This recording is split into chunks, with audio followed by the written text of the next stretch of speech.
alaihi salatu wassalam mubayyinu anillahi muraduhu. Allah Ta'ala যা উদ্দেশ্য, আল্লাহ তাআলা যা আকাঙ্ক্ষা তা বর্ণনা করা আল্লাহ রাসূলের দ্বারা মূল মেসেজ। যেমন كما قال الله تعالى وأنزلنا إليك الذكر لتبين للناس ما نزل إليهم। হে রাসূল সাল্লাল্লাহু আলাইহি ওয়াসাল্লাম, আমি আপনার নিকট জিকির তথা কোরআন অবতীর্ণ করেছি, আপনি মানুষের নিকট তা বর্ণনা করুন যা আপনার উপর অবতীর্ণ করা হয়েছে। আমি আপনার উপর পবিত্র কালাম জিকির কি করেছি, অবতীর্ণ করেছি।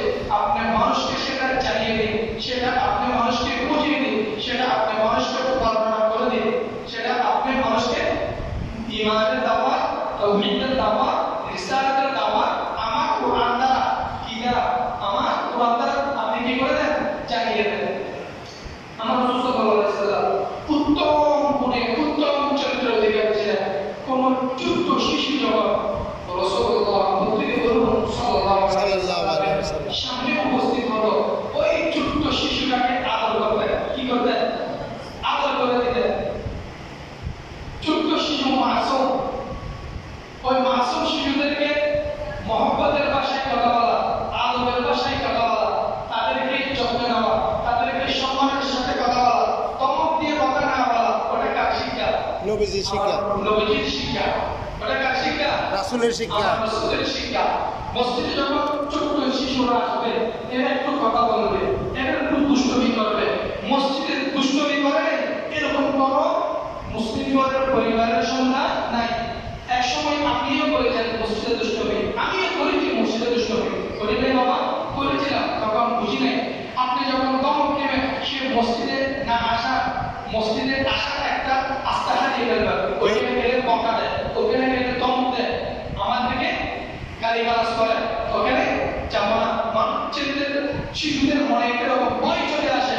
এই জন্য কোন শিশুকে মসজিদে যদি একটু দুষ্টমিও করে, ধমক দিবেন না, ভয় লাগাবেন না, কঠোর ভাষায় কথা বলবেন না, গালিগালাজ করবেন না, এদেরকে কোমল ভাষায় কথা বলবেন। এই শিক্ষা কে দিয়েছেন? আল্লাহ রাসূল।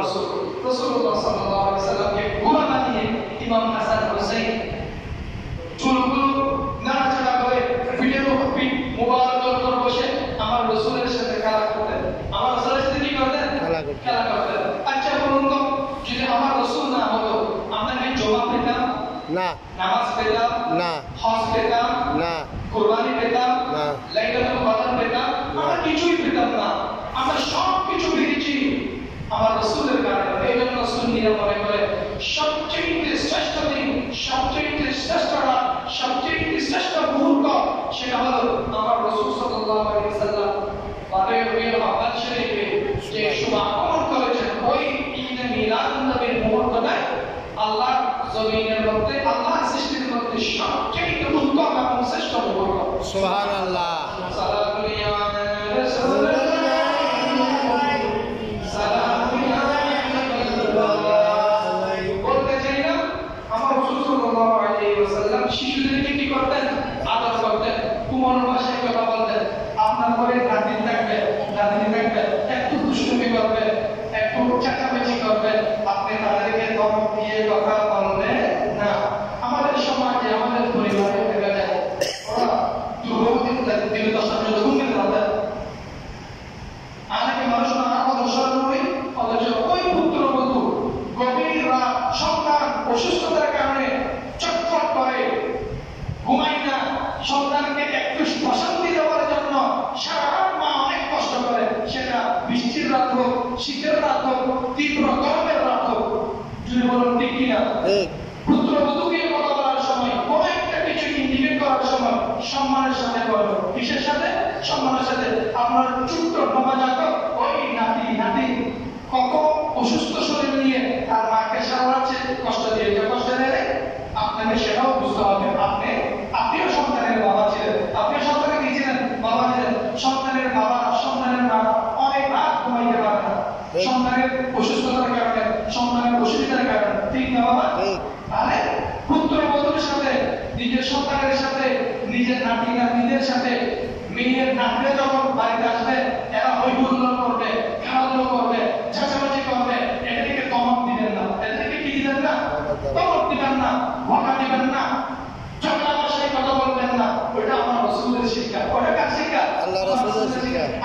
রাসূল সাল্লাল্লাহু আলাইহি ওয়াসাল্লাম নিজে বুড়া হয়ে পিঠ মোবারক করবার আমার রাসূলের নাতিরা খেলা করতো চুরি বলে ঠিক কিনা আপনিও ওই রকম না আপনিও ওই রকম আমার রাসূলের মতো যদি নাতিদেরকে মহব্বত করে আপনার হাসর নাসর হবে আমার রাসূলের সাথে সুবহানাল্লাহ সুবহানাল্লাহ আল্লাহ তাআলা আমাদের উত্তম চরিত্র উত্তম বৈশিষ্ট্য ধারণ করার তৌফিক দান করুন আমিন আমিন যাদের মাথায় বেশি গরম হয়েছে ওদের মাথার মেজাজটা রাখুন কোমল করে ঠান্ডা করে দিন ঘরে যেন পুত্রবধূদের সাথে নিজের স্ত্রীর সাথে নিজের মেয়ের সাথে নিজের সন্তানের সাথে আত্মীয় স্বজনের সাথে প্রতিবেশীর সাথে সহপাঠীর সাথে বন্ধুদের সাথে চলার সঙ্গীদের সাথে সকলের সাথে যেন ভালো আচরণ ভালো ব্যবহার উত্তম কোমল আচরণ কোমল ব্যবহার করার আল্লাহ তাআলা তৌফিক দান করুন আমিন ওইখানে বলবো যে একটা কথা বলি মা ঈশা প্রত্যেকে বলুন সিদ্দিকা রাদিয়াল্লাহু তাআলা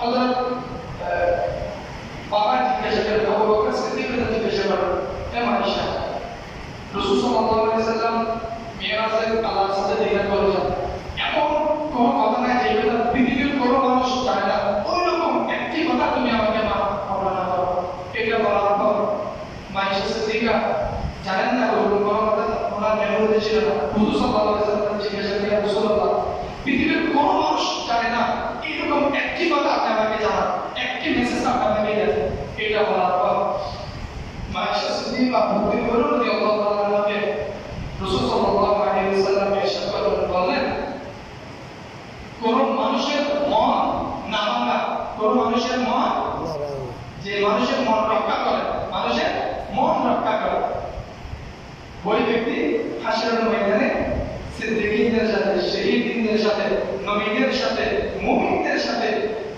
কি করবেন তাদের অন্তর্ভুক্ত হবে সুবহানাল্লাহ এই মেসেজ পাওয়ার পর রাসূল সাল্লাল্লাহু আলাইহি ওয়াসাল্লামের কাছ থেকে আয়েশা সিদ্দিকা হযরত আবু বকর সিদ্দিক রাদিয়াল্লাহু তাআলা আনহুকে জানিয়ে দেন আব্বা রাসূল সাল্লাল্লাহু আলাইহি ওয়াসাল্লাম এই কথাটি আমাকে বলেছেন সিদ্দিকা বলে কথা শোনার পর দুই চক্ষু দিয়ে জব জব তপ তপ তপ কান্না করতে লাগলেন কি করতে লাগলেন কান্না করতে লাগলেন কোন মানুষ যদি কোন মানুষের মন না ভাঙে কি না ভাঙে মন না ভাঙে সে যদি আল্লাহর ওলিদের সাথে নবীদের সাথে রাসূলদের সাথে সিদ্দিকদের সাথে শহীদদের সাথে যদি রাখতে হয় যে এই মানুষ উল্টোটা চিন্তা করে যে মন ভেঙেছে তাহলে তার স্থান হবে মধুরের সাথে জানাপুরের সাথে সরপুরের সাথে বিদ্যাবানের সাথে সুদপুরের সাথে জুলপুরের নাউজুবিল্লাহ কাছে হবে যে মানুষের মন ভাঙে সে তাহলে জান্নাতি দলে থাকতে পারবে না আমার কথা বুঝেননি আপনারা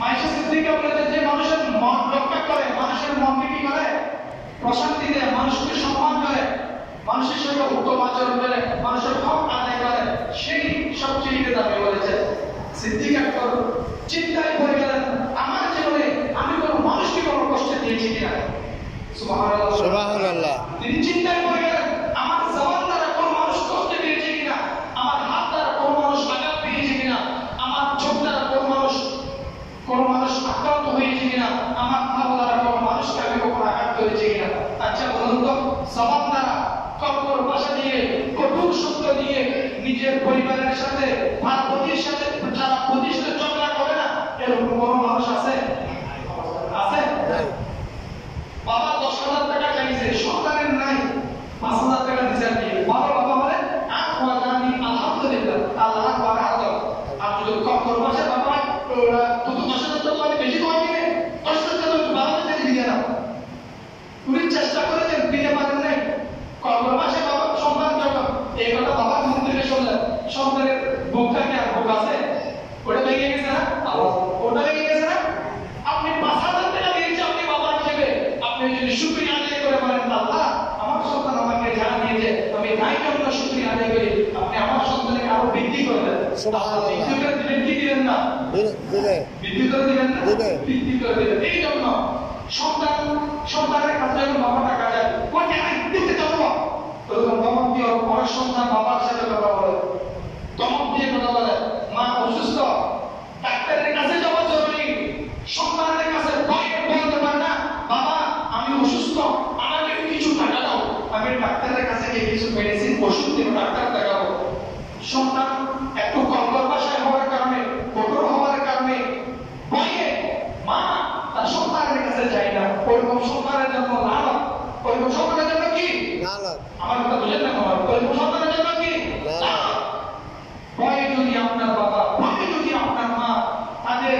চাহিদাগুলো আপনার সামনে পেশ করতে না পারে, আপনি সন্তান হিসেবে সবচেয়ে নিকৃষ্ট সন্তান। আপনার বাবার প্রয়োজন, বোনের প্রয়োজন, মায়ের প্রয়োজন আপনার সামনে একেবারে উল্লাসের সাথে, মহব্বতের সাথে আপনার সামনে এসে বলতে পারবে আপনি নারীর শ্রেষ্ঠ সন্তান। আপনি কি সন্তান? শ্রেষ্ঠ সন্তান। অনেক সন্তান হয়েছেন, মা বলেছেন, বাবা বলেছেন, স্বপ্ন পকেটে ঘর থেকে বাইরে হয়েছে। বাবার প্রয়োজন মেটাতে হবে, মায়ের চাহিদা মেটাতে হবে, স্ত্রীর দেওয়া জিনিসগুলো বাড়িতে নিয়ে ফিরতে হবে। স্বপ্ন পকেটে আল্লাহ উপর পয়সা নিয়ে বাইরে হয়েছেন। মায়ের বাবার প্রয়োজন, মায়ের প্রয়োজন, স্ত্রীর প্রয়োজন, যা যা বলেছে আল্লাহ রহমত দিয়ে সব কিছুর ব্যবস্থা করে দিয়েছেন। ওরকম হাজার পুরুষ প্রতিদিন ঘর থেকে স্বর্ণ পকেটে বাইরে হয়, পূর্ণতা নিয়ে করে আসে। আসে কি আসে না? আসে। কারা আসে? যাদের কলমটা সুন্দর, যাদের অন্তরটা একটু সুন্দর। এই জন্য আজকে কোরআন মধ্যে বলা হয়েছে ওয়াইন্নাহু আলাইহিস সালাতু ওয়াসসালাম নূরুল্লাহ, নিশ্চয়ই তিনি আল্লাহ নূর দান করেছেন। কামা ক্বালা ক্বাদ